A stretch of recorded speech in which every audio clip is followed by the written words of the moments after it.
Star couple Vijay Devarakonda, Rashmika వివాహ బంధంలోకి అడుగుపెట్టారు. గురువారం ఉదయం తెలుగు సంప్రదాయంలో ఒకటైన వీరు సాయంత్రం కర్ణాటకలోని కొడవ పద్ధతిలో చేసుకోనున్నారు. రష్మికది కర్ణాటకలోని కోడూరు జిల్లా అని తెలిసిందే. అక్కడి స్థానిక వారియర్ కమ్యూనిటీనే కొడవగా పిలుస్తారు. ఈ వర్గానికి చెందిన ప్రజల ఇళ్లలో పెళ్లిళ్లు ఎలా జరుగుతాయో తెలుసా? కొడవ ప్రజల సంస్కృతి, ఆహార్యం, వివాహ పద్ధతులు ఇతరులతో పోలిస్తే విలక్షణంగా ఉంటాయి. యువతీ యువకులు తమ వర్గ సాంప్రదాయాలు పాటిస్తూ పూర్వీకులను గౌరవిస్తూ పెళ్లి చేసుకుంటారు. మామూలుగా జరిగే హిందూ వివాహాలకు భిన్నంగా కొడవ వెడ్డింగ్ ఉంటుంది. అగ్ని సాక్షిగా 7 అడుగులు నడుస్తూ ప్రమాణాలు చేసుకోవడం వంటివి ఏమీ ఉండవు. సుదీర్ఘంగా పెళ్లి మంత్రాలు వినిపించవు. అతి కొద్ది మంది సమక్షంలో కుటుంబ పెద్దలే ఈ వివాహాలు చేస్తుంటారు. ఈ ప్రక్రియ మొత్తంలో స్థానికతే ఉట్టిపడుతుంది.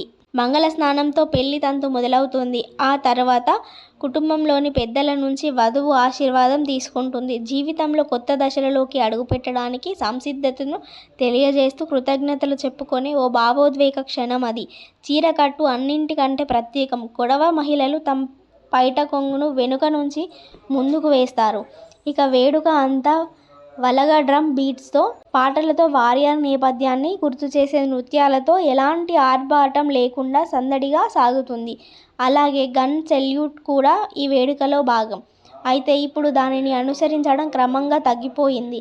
ఇక రష్మిక, విజయ్ తమ జీవితంలో ముఖ్యమైన ఈ ఘట్టంలో ఇరువురి సాంప్రదాయాలను గౌరవిస్తూ ఇచ్చిపుచ్చుకుంటున్నారు. ఈ నేపథ్యంలోనే కొడవ వెడ్డింగ్ వైరల్గా మారింది.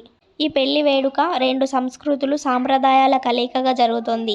ఈ సందర్భంగా విజయ్ సోదరుడు ఆనంద్ దేవరకొండ స్నేహితులతో కలిసి సందడి చేశారు.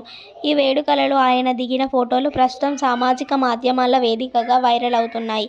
ఉదయ్పూర్లో జరిగిన ఈ వేడుకకు కొద్దిమంది స్నేహితులు, అతిథులు మాత్రమే హాజరయ్యారు. ఈ సందర్భంగా స్నేహితులతో కలిసి ఆనంద్ దేవరకొండ ఫోటోలు దిగారు. విజయ్, రష్మిక వివాహ వేడుక సందర్భంగా వారి బంధువులు ఉదయ్పూర్ హోటల్లో, దాని సమీపంలో వారికి ఫోటోగ్రాఫర్లకు, జర్నలిస్టులకు స్వీట్లు పంచారు. వివాహం జరిగిన ఐఐటీసీ హోటల్స్ ప్రాంగణంలో కాజు బర్ఫీలు ఉన్న మిఠాయి బాక్సులను స్థానిక చిన్నారులకు పంచారు. దీనికి సంబంధించిన చిత్రాలు, వీడియోలు సామాజిక మాధ్యమాలలో చక్కర్లు కొడుతున్నాయి.